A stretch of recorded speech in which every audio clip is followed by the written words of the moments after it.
John Truscott, who was Governor John Engler's spokesperson and also ran the Dick DeVos campaign, is working with Congressman Pete Hoekstra in this effort, and he's on the other end of our line. Good morning to you. Good morning, Michael Patrick. A Teamsters endorsement for a Republican candidate. Is that business as usual for the Teamsters or unusual? No, actually, I think it's fairly unusual. They're a labor union that has been a little more bipartisan than most, but they clearly work with both sides. But when you think of who they are, when you see the UPS guys, they're all Teamsters. I mean, these are people who just want to work, they want to provide for their families, and they want a better Michigan. And so they've endorsed in the Republican and the Democratic primary. They endorsed House Speaker Andy Dillon in the Democratic primary, but in the Republican primary, it's Congressman Pete Hoekstra. Are you disturbed or excited by this latest poll that shows a dead heat right now, a two-man race, maybe three-man race if you want to look at it that way?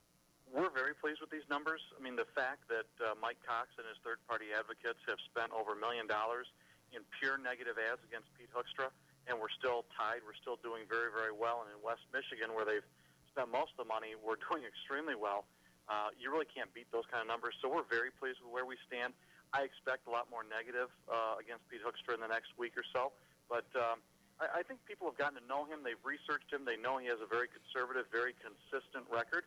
And, that's something that some of the other candidates don't have. They don't have a record. So with a guy like Pete, you know what you're getting.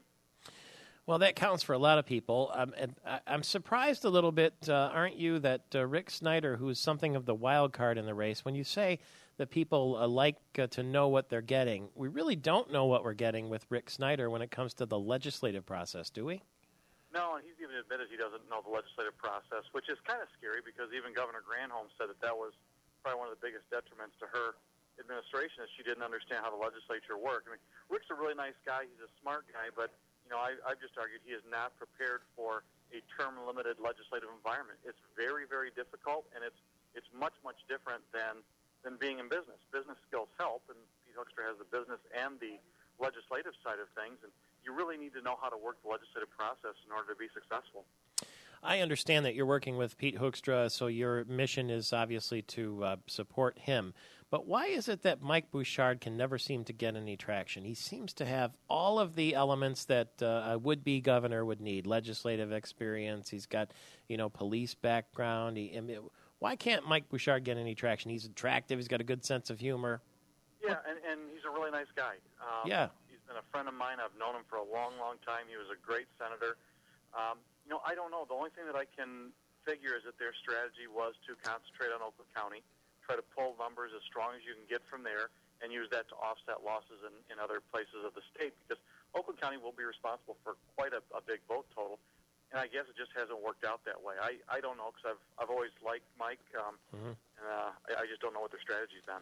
What about your strategy? Now, the conventional wisdom is that people like Snyder are going to open up the checkbook in the last 2 weeks and really load up the airwaves, whether they're radio, television, however else they get to people.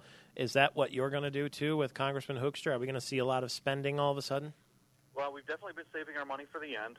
We've been on the air for a couple of weeks now, and we'll be at a very, very strong level. But, I really think this is the type of year where pure money just doesn't matter. I think people are looking for change. They're investigating the candidates a little bit more. And negative ads aren't working, and I don't think pouring a bunch of money in will work. People want more from their candidates, and they're looking into what they stand for. Is there a game breaker still to come, something lurking out there?